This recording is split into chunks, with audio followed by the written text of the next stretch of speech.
welcome to the second segment with Juliana Biju.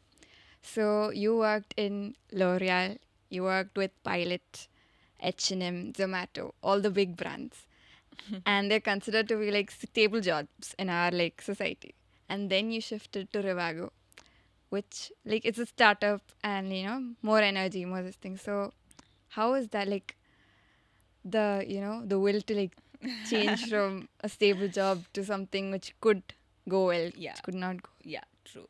I think the thought that if not now, then never, that got stuck in my head. That's the thought that made motivated me to go resign my job on a random Monday morning. Because maybe like 3 years down the lane, I might think that okay, Sweden Lipoi, I'll wait for getting a PR and I'll be on a very safer side, make lot of savings, and then maybe give it a try. And maybe somebody else would do it, and then I might not have the passion to actually make it happen because the kind of passion I had was because it's not there. I want to make it happen because then it's going to bring a lot of impact. It's going to bring a lot of change. That was the kick I had. So that thought gave me the motivation for sure. And definitely, I mean, other than my immediate family, none of my family members knew that I was actually resigning my job. They just thought that I'm here for another project with H&M.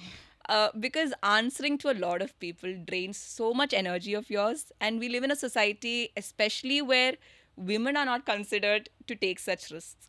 So I felt like rather than me wasting the energy to educate them or create awareness of why this is important to me, I would rather redirect that energy towards building my dream project. So people, and eventually when Rivagona Patti newspaper like a people realized, oh, so basically you resigned your job. I was like, oh yeah. so and then a lot of people thought അവൾക്കെന്താ പറ്റിയേ like അവൾക്ക് വട്ടാണോ രചനമിലെ ജോലി good paycheck, a stable job, and life in Sweden is so stable. Like your as a family, if you settle there, your life is like super stable. Even if you don't work, I think the government takes care of you. It's like so stable. So other vitted coming back to India, so everybody actually thought I was crazy. But I feel if you really have a if you're really passionate about something, don't keep it for another day. Just go do it. Yeah. So like I did that video, right? The ad for Yeah, Rivago. Rivago. Yes, So you're there's my like actress. there was like many people who asked me like, what is thrifting? Like it's like എൻ്റെ പഴയ കുപ്പായം. That's what you Manslike. mean. So Yeah. like for them, what do you have to say? Like could you explain like what thrifting actually is, like re-commerce, what it actually is, like, and why you like started it in Kerala? Right. Because it could have been anywhere. Like, I mean, it Yes. had more possibility, Yes. Yeah. somewhere else. Yeah. Okay, maybe I'll start by answering why in Kerala. So, end of the day, we are a online peer-to-peer platform to exchange pre-owned and pre-loved goods, and it's available all over India. So, we are an online platform, so we do all over India. But still, why I started it in Kerala, even though people told me not to, is because I'm from Kerala, and for me, tomorrow I really see Rivago becoming a unicorn. Um, I dream that. And for me, it's quite important that Nala people should say Rivago, a Kerala based company, becoming a unicorn, rather than a Bangalore based company run by a Malayali becoming a unicorn. So, yeah, so that is the main reason why I wanted to come back to Kerala because I am a very Nadu person, and I believe a lot in going back to roots. So, I really wanted to make it happen in Kerala. So, make in Kerala. So that is the Kerala part. And okay, and about the thrifting part. So I'll say how I started, right? When I was in France, I was a student there, and I had to work on tight budgets. So I got this internship in L'Oreal, and to be very honest, going there, people are so dressed up. It's Paris, it's the fashion city, and it's the fashion company, and it's the global headquarters, L'Oreal's. So for me it was quite important that I also dress up quite a bit, and you can't really afford any good brands or anything when you work on tight budgets, and when you've gone there as an immigrant.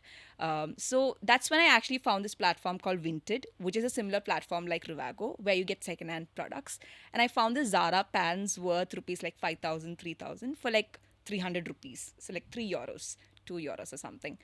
So that's how I started thrifting. So I was not very aware of the whole sustainable aspect or environmental aspect or reusing aspect. I was just like, oh my god, this is a really good deal. And when I got the product, it's such a beautiful pant. And then that day I decided, okay, if I'm buying something, I'll just thrift because it's affordable. Yeah. So something that started off on an affordable concept, like a habit because of economical reasons. Later on, I was also more aware of sustainability. I started listening a lot about thrifting and about the whole culture of just, I mean, why, if you have something that's really good and you don't use it, why don't you let it get rehomed, right? Why should it just end up in your cupboard for like years and then you be like, oh, it's like a 10-year-old dress, but now what do I do with it? I'll just throw it. Exactly. So there's no point there. And I think it's a very beautiful feeling of, okay, if it's something good and you give it to somebody and you see that somebody using it in a way where maybe I didn't want it, but they might be just admiring it a lot. So I think it's a very beautiful feeling.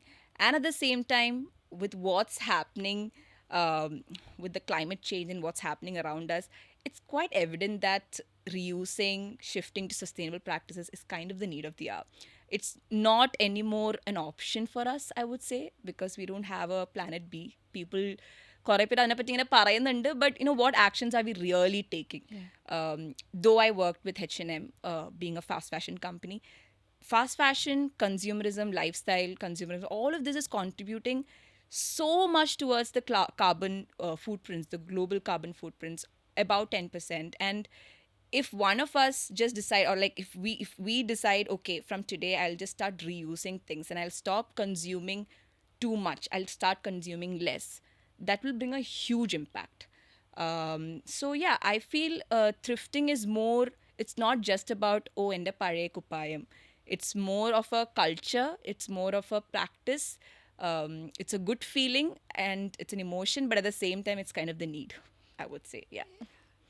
So like, and then like you told like you started this because it was your passion, Yeah. right? And you didn't want to wait long for it because someone else would have started it. So what do you have to say like for the kids, like for the students, like in their colleges, like they want to start something, but they're like waiting for the right moment. Yeah. So what do you have to say for I would say the right moment is now. uh, because if you're so passionate about it, for me, I was so passionate about this that I couldn't stay calm. That is the reason why I resigned my job. So I think the right moment is now, and go for it. Give it a try. And I wouldn't say just, okay, if you have an amazing job, just leave it today and just, go give it a try. I wouldn't say that as well. You could always do it in a systematic manner. So when I started Rivago, I didn't just resign my job on day one. I started it with an Instagram page first. Then when I came down for my vacations, we did a pop-up sale. Then we had a lot of volunteers coming in, and then these volunteers conducted a lot of pop-up sales. And after these pop-up sales and through the Instagram community that we built, I kind of got validation that yes, even if I start this, people are going to buy it. It was not a random day decision of resigning my job and coming here and starting it. I tested it. Test A, test B, test C. And that's when I decided to resign my job. So validate your idea. Maybe you can do some things along with your job. So do it out, try it out, and see if it's gonna work. And if you really feel strong about it, then take the step. Yeah.